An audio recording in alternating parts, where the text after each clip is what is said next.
You found your way to the Winning Tactics podcast with host Adam Rosensweig. Adam discusses winning tactics with small business owners and entrepreneurs, uncovering processes and introducing the tools and solutions for enhancing the bottom line. Thanks again for finding your way to the Winning Tactics podcast, and now your host, Adam Rosensweig.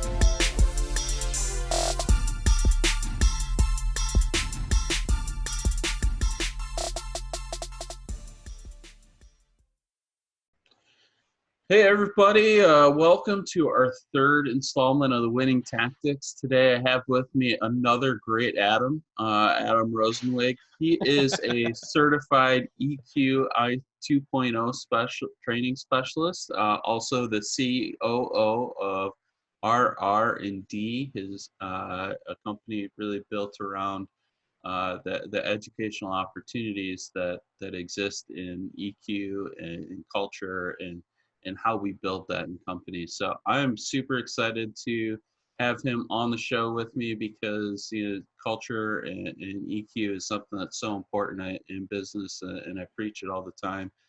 Adam, go ahead and tell us a little bit about a little more about what you do and where you come from. Well, I appreciate you inviting me onto this program, Adam. I just wanted to mention that first of all. But what I like to say when it comes to what I do is, maybe you've heard the expression, businesses run beautifully until people get involved, right? Well, we as a company have scientifically proven tools, processes, and extensive experience to be able to take the problems out of people problems. And so that companies can have the time and energy to focus on what's important to them, which is accomplishing their goals and accomplishing their mission. And things like that, because people know how to do their jobs. It's the behavior that gets in the way of performance. So that's what I specialize in, and maybe that applies to change management, maybe that applies to stress management training, maybe that applies to employee retention, maybe there's high turnover rates.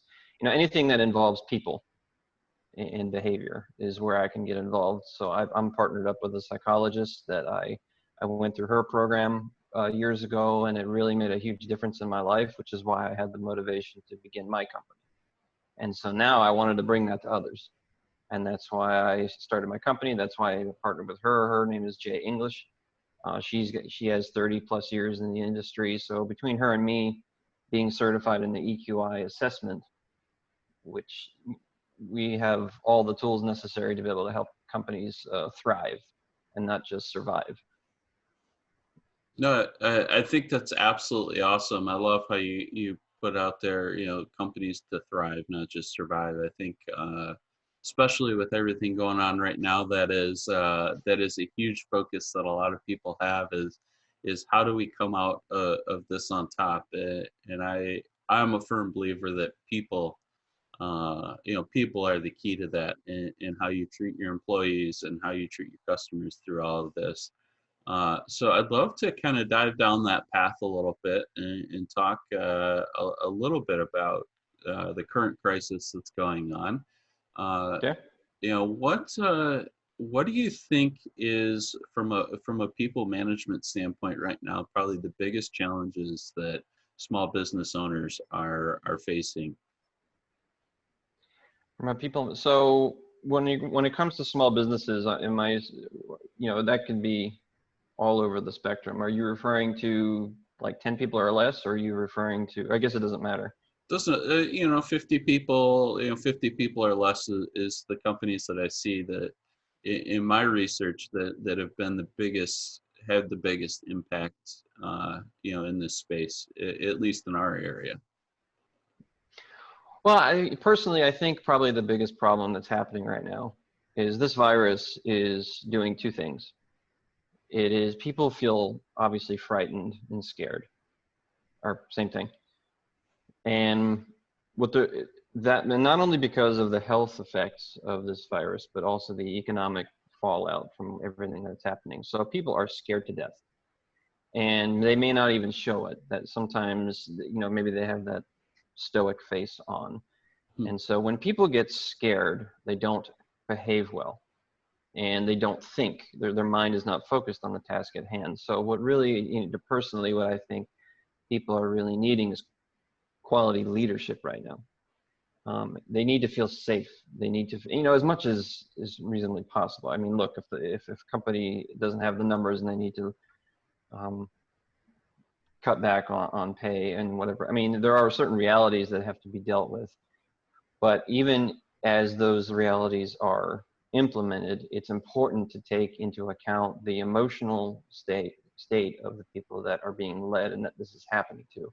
Appreciating, I mean, you see it in a lot of the commercials that you see. I know, one company, I know things are tough right now. A lot of these commercials and these companies are understanding that. And that's what empathy is, the EQ skill of empathy, caring about the emotional situation of the other person, and taking that into account, because there's the health fallout, that there's the economic fallout, but there's going to be an emotional fallout too. A lot of companies don't care, and we've seen them in the news where they're not behaving correctly, or they're just they're not, and people are going to remember that, because it's not just how do we get through this crisis right now, it's how do we get out the other side and hit the ground running. That is how I feel about it, because even after this crisis is over, people are going to remember emotionally who treated them well, who cared about them, who protected them, and who didn't. And the people who remember that their company that they work for, or that company who didn't treat I wouldn't want to buy from a company or work for a company that doesn't care. And that's all emotional based. That all has to do with the interpersonal element. That all has to do with the empathy element of emotional intelligence, and the social responsibility aspect of it too. Does this company care about the world around it, or just itself? These sorts of things are attractive. And during this time, this is where a company can really key in on this as an opportunity. Because beyond survival, if a company can prove itself to not only its people, but those who are looking at the company, then they can really come out on top once this is over. Yeah. No, I think that's absolutely awesome.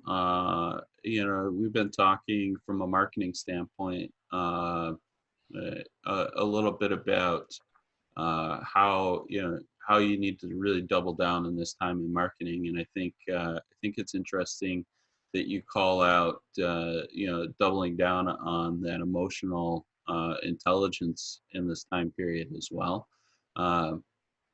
in a strategy to really come out the other side stronger. It's crazy when companies really put the focus on different key pieces of their business, marketing, people, as well as product innovation in times like these, how it can actually really change and strengthen their company. One of the things I noticed when looking at companies that came out of the recession really well, is they doubled down on marketing. Some of them spent more in marketing than they ever had. They innovated and found creative ways to market their products, to sell their products, to even increase their product line. But more importantly, they really stepped back and put a focus on how do they support their people. And so I want to shift gears just a little bit, and I want to start talking about more about how we support our teams, not only in this, but just in general. Those things that as a business leader you can do to really inspire, grow, build, and provide that true empathy to your team. So when you think about that team dynamic, obviously empathy is a huge part of that, but how do you provide that empathy first approach effectively to sound genuine? What are some tips that you can that you think small business owners in general, leaders can benefit from? Well, I think the first thing that needs to happen is an understanding of what empathy really is. And, people equate empathy with simply being nice and that I have to just do what they want or coddle them. It's not what it is. What empathy is appreciating the emotional situation of the other person. But that does not mean I have to agree with it. So people care more about being understood than they do about being agreed with, oftentimes. So as long as we give that to somebody, because we have missions to accomplish, we have a job to do, we have things to do. What empathy does is it turns an adversarial relationship into a collaborative one. Mm-hmm. And the way we do that is we start asking questions, because it also includes an awareness of the other person. The only way we have to really get to know our people. If I don't know that my employee has 2 kids, one of them has a fever, their spouse lost their job, or they have their kids in school and they want to go see their softball game, stuff like that is important. It may not be important to me, but it's important to them. And if I can, and that's the way I can add value to them, because it's not hard for me to say, go take an hour off to go watch your son or your daughter's sports game. That's not expensive, but for them it means everything. And then come on back and work an hour later. I don't know. There are ways, if you can take into account the situation and be creative and be flexible in working with our people, we can still get the goals accomplished. But if we say, I don't care what the problem is, I don't care if you're sick, I don't care if your kid has ball practice, you're going to do your job and you're going to be quiet, that sends an entirely different message about our view of them. And when we leave, that's where it becomes an adversarial relationship, because now they don't do their job nearly as well when I'm gone, and they will only do it when I'm watching. Mm-hmm. And the huge difference when we have genuine loyalty, genuine care from those who work for us, they will perform at their highest that they can, even when we're not there. And the thing is, the other thing about empathy is it really does have to be genuine.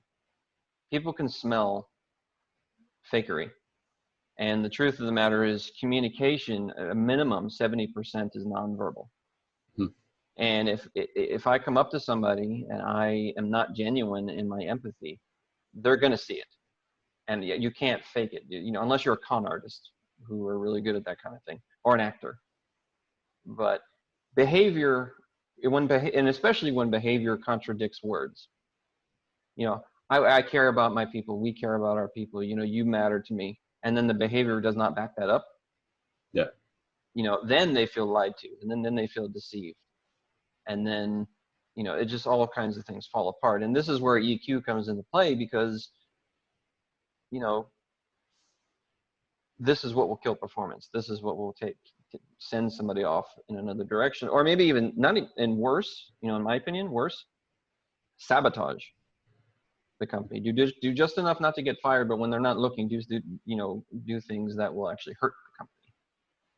Yeah. I hope I answered your question. Yeah, no, you did. And I think you call out a few things that are really important there. One is, what will people do when you walk away, right? And so if we don't show people that we care and build that culture within our company, when you do walk away, performance drops, or like you said, potentially even sabotage, right? I've done some reading on this, and companies with poor culture tend to only have about 60% productivity of their total capacity. So, it's crazy interesting to see that impact. And I've gone into companies and talked to companies about it. And as soon as you get everybody aligned, all of a sudden, people are excited to come to work again. and everything starts happening the way it should, and you go from having, trying to egg everybody on to get the work done, to all of a sudden everybody's excited, and now you only have one or two people that stick out, and where your strengths and where your challenges lie within the team. So Yeah. it's just super interesting to me. Yeah, well, everything you're saying there, when culture is communication, because the question is, how do we behave in this organization? That's what culture does. It governs behavior. Yeah. And it says who can, and when it's not there, there's confusion. And where there's confusion, there's stress and there's anxiety. And nobody knows what am I supposed to do? What are they supposed to do? Because you can't create laws for any given situation.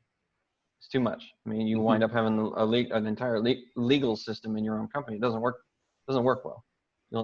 So if you have a culture and guidelines, then people know where they stand, and they know how to behave, and they know, and good culture allows for less stress, and it allows people to have security, which is all emotional in nature.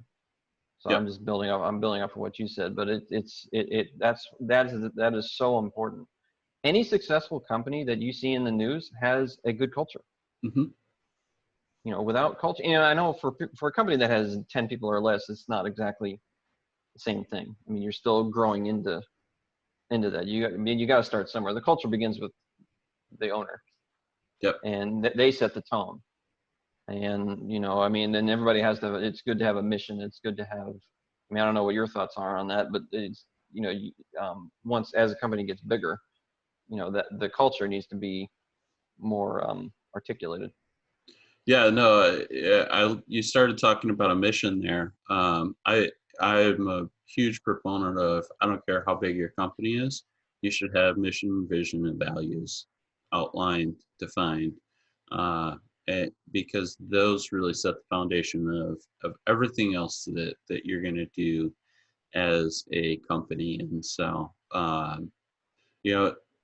I think people often overlook that step because they're like, I'm a good roofer, I'm a good retail salesperson, I'm a good, fill in the blank, right? Whatever industry you're in.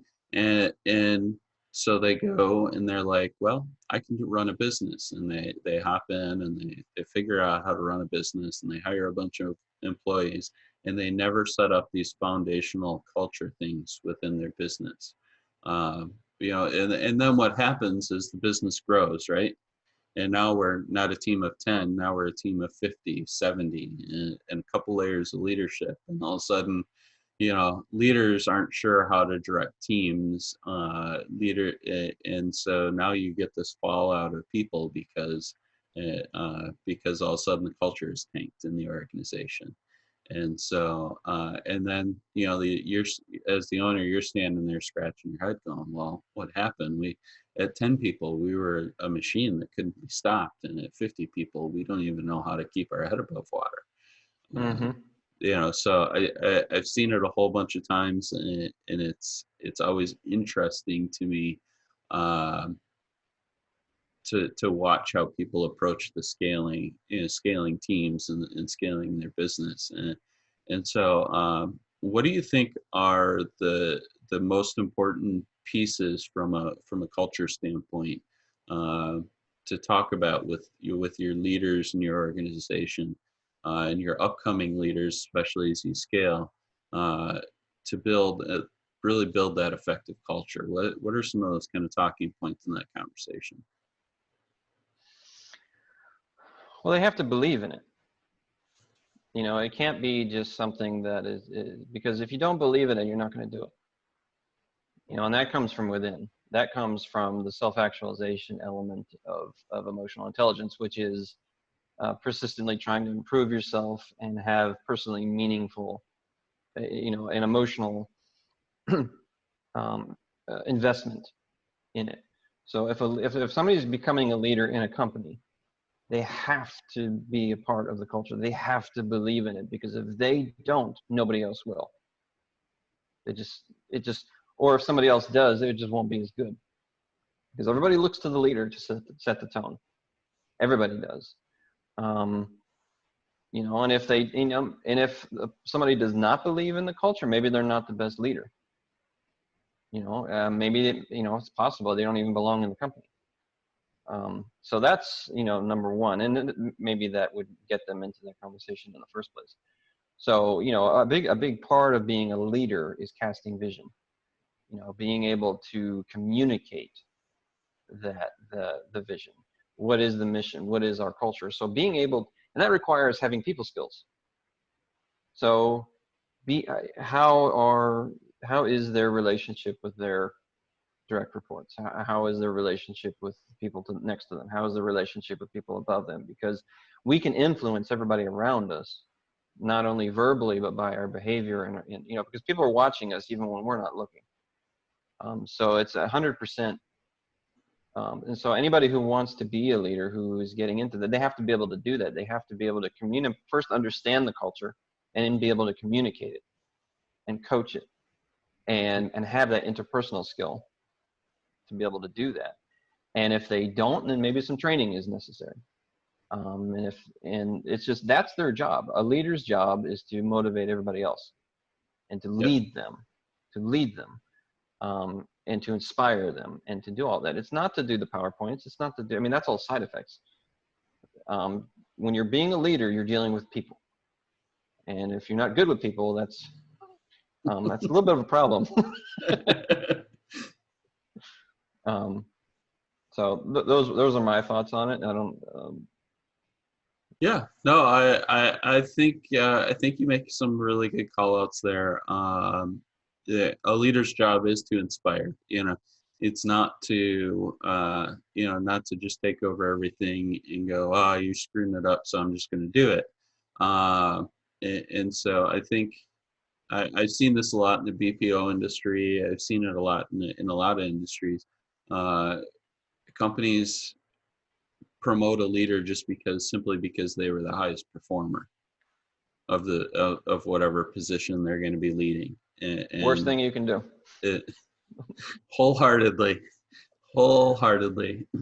And so I think it's important to call out that difference, that you don't have to be the best person in that position, in that role. You don't have to be the fastest. You don't have to be the guy that the salesperson that puts out the top results every single month, right? What you need to be is the guy or gal that that knows how to lead a team, that knows how to inspire people, that knows how to encourage people. Because I think that's a really big part that gets missed. And somebody that knows how to step in and guide their team to that same type of success. Yeah, coaching, is what because people want to be led. That's the thing.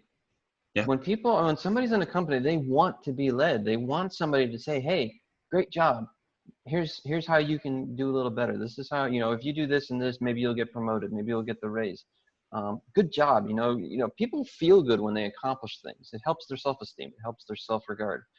And when they have a leader who coaches them, and that's so, because you talked about guiding people.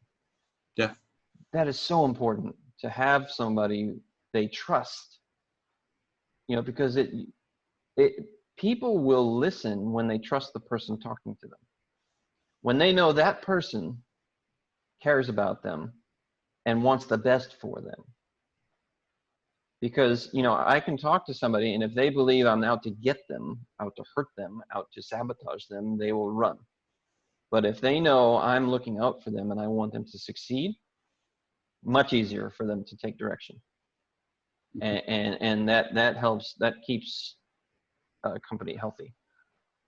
Yeah, no, I agree wholeheartedly. I think one of those things you've mentioned trust a couple of times in our conversation, and I'm on board with you, because I think that's a core, kind of one of those core competencies that a leader needs to build with their team. What are your thoughts on what are some ways that leaders can build that trust with their team? What are the things that they can do to help grow that trust, and especially as they newly move into a role as a leader, and then even, you know, if they've had some challenges with that in the past? Oh, that's a big question. Well, for starters, you have to have a good relation. You have to be trustworthy. That means, you know, from a man's from a man or woman's perspective, that means keeping your word, having integrity, showing up on time, doing what you say you're going to do. That means building relationships with other people. I mean, it's not it's not, honestly, it's really not rocket science. You just be honest, be somebody that is not judgmental. And so, you know, the more we can work on ourselves, the more we can do personal development, the more I can dump maladaptive behavior, things that are unattractive, you know, things that are self-defeating, things that are bad temper, you know. Honestly, probably one of the best things in my view is probably getting a handle on stress. Because if I'm stressed out, because here's what happens: stress and anxiety. Stress can be useful. Anxiety is destructive.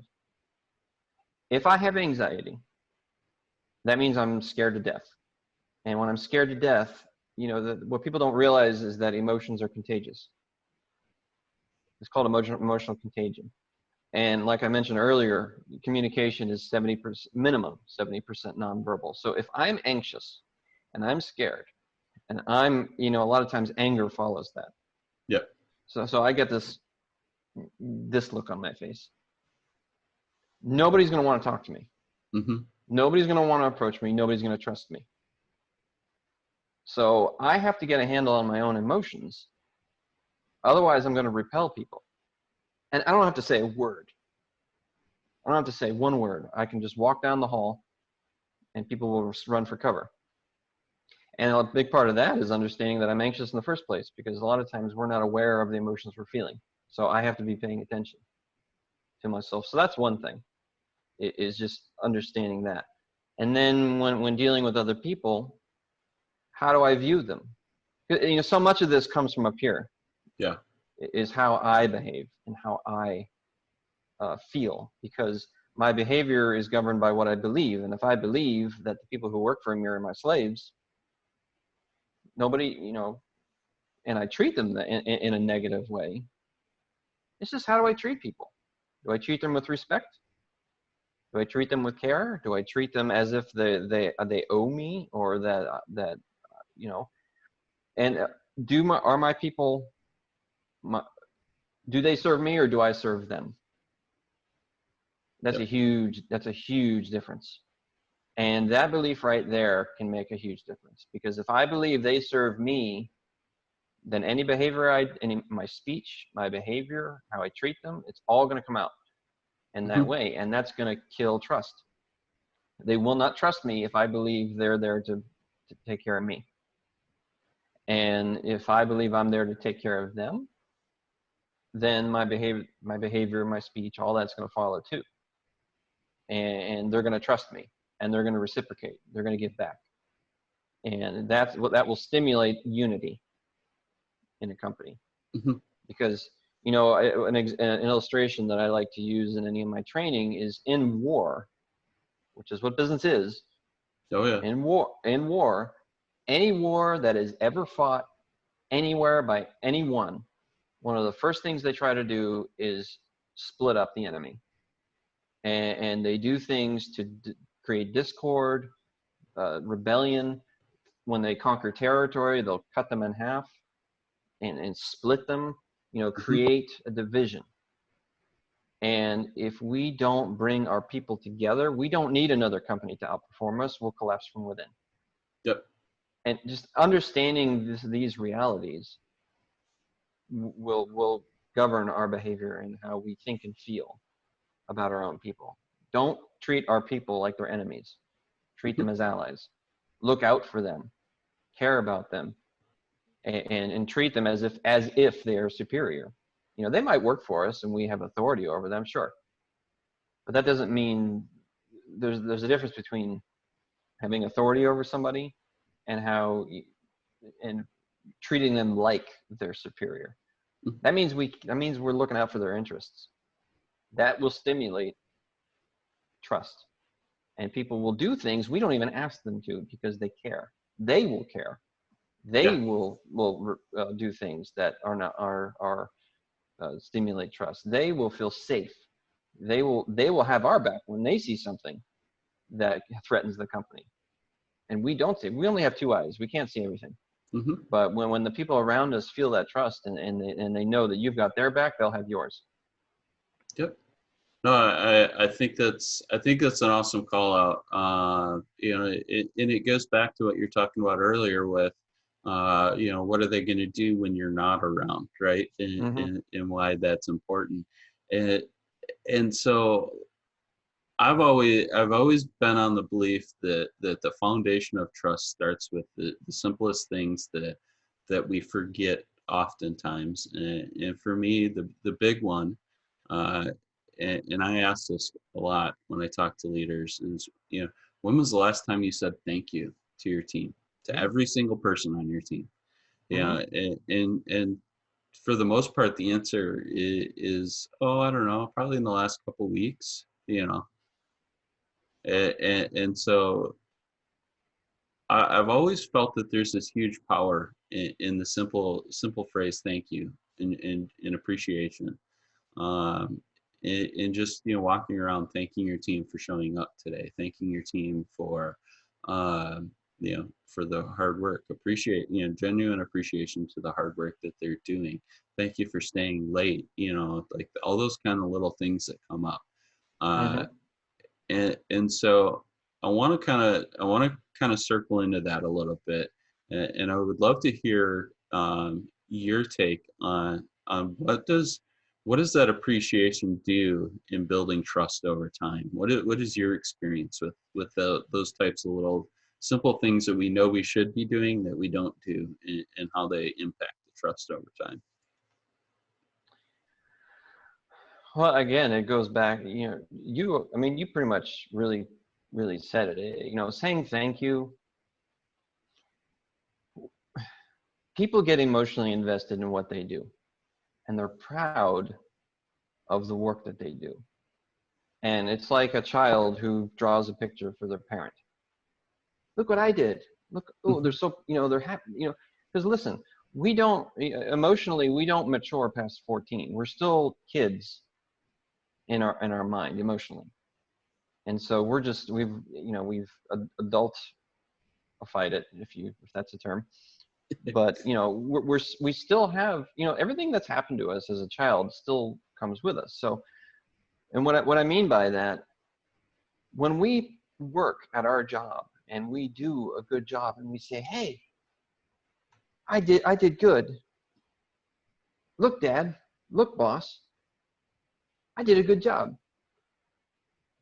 You know, and we get this. Okay. Why couldn't you have done this better? Why couldn't you have done this better? Why couldn't? Here's the thing to remember: negative emotions are the studies. There are different ratios, but it's basically a negative emotion is 7 to 14 times more powerful than one positive emotion, which means, emotionally speaking, I have to have 7 positive emotions at a minimum in order just to equalize a negative. So if I approach somebody and I'm proud of my work and I have all these glowing positive emotions, one negative comment, one, will destroy that. And it will just kill trust. And then the next time they do a great job, they won't even bother talking about it. Or they may not even try to do a good job next time. Because why should I? Why does it matter? They don't care. And you know what? Maybe what that stimulates is, you know, hey boss, I did a great job. And then they make a negative comment and they say, well, maybe I didn't do a good job. Maybe I'm not good at my job. Maybe I don't deserve this job anymore. People will self-destruct. We don't even have to fire them a lot of times. They'll just collapse on their own. based on our words and our response to how they are. You know, we have to be aware of the consequences of negative communication. It's just positive reinforcement. I know people, they get all, oh, that's so gooey, fuzzy. It matters. It matters. And when people feel those positive, this is why Disney is successful. Because when you go to Disney, they lower the negative energy and they raise the positive. Yep. I mean, I grew up in Florida. I know you're in Florida. Yep. I was in South Florida. I was right close to Disney. Every time I went through that arch, I felt like I entered a different world, and I was automatically happy. Mm-hmm.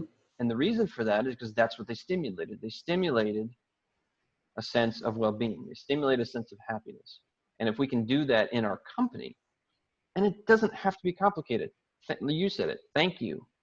Showing appreciation. And that means more than just giving somebody a plaque once or twice a year. It means being genuine. Look for the good. Yep. Purposefully, intentionally look for the good that the people in the company do. And that's going to be a part of the job. I mean, we get distracted with the day-to-day life. And to be able to go out of our way to say, you know what, Adam, he did this today, and I didn't even ask him to. He went a little above and beyond. Because when people get recognition for it, they'll do more of it. Yeah. Because they appreciate it. Hey, he appreciates me. See, a paycheck, that's a side effect. You know, we spend so much of our life working. Our job is such an important part of our life. We want it to have meaning. So when we do our job and people appreciate it, that you get so much return on that versus a paycheck. A paycheck is a side effect. Yeah. No, I love the call out on paycheck. I think for a lot of us, you know, you get to a point in life where a paycheck is simply, you know, you're like, well, I need to get paid because I need to pay my bills. But, you know, as long as my bills are paid and I can continue my lifestyle, the pay is very secondary to everything else that I'm accomplishing. And so, and that's not the case for everybody. You know, I think we've all been there in our lives where, you know, where we've had those financial struggles, and that next paycheck is, you know, wholeheartedly, yeah, I'm there because I need that next paycheck. But I think a lot of us get to the point in our lives where we're comfortable, we're happy with what we have and what we're doing, and so then pay becomes, you know, almost a negligible thing because we have what we want and we're happy with where we're at. And so that's where companies need to, I think, really step in and go, you know, how do we make something bigger? How do we make this better for people? And you know, and that's where this conversation today really really comes in, is how do we make it better for people? And one of the things I thought was interesting, you talked about, you know, not as a leader, not, you know, putting people down as you have those conversations with them. You know, when they say, look at my accomplishment, you know, really genuinely appreciating that. One of the things I talk about a lot is how we celebrate success, right? And I think it's interesting because when we celebrate success, it's like, great job, high fives around, and then we just kind of leave it, right? And so, but when we have something negative happen, what do? We deep dive into it. We ask all kinds of questions. Why did it happen? How did it happen, right? And so one of the things we talk about is how we switch that modality a little bit. When we have those success moments, it's diving into them the right way. And so I'd love to hear your thoughts on diving into success and what you think, you know, why you think that could be an important tool in a business. Diving into what works, diving into Well, I mean, like you said, I mean, we can blow up a negative or we can blow up a positive. And blowing up a negative, and we don't want to, I mean, look, I mean, a negative will destroy things. So we want, it's not like we want to ignore that. Yep. I mean, that does need to be dealt with.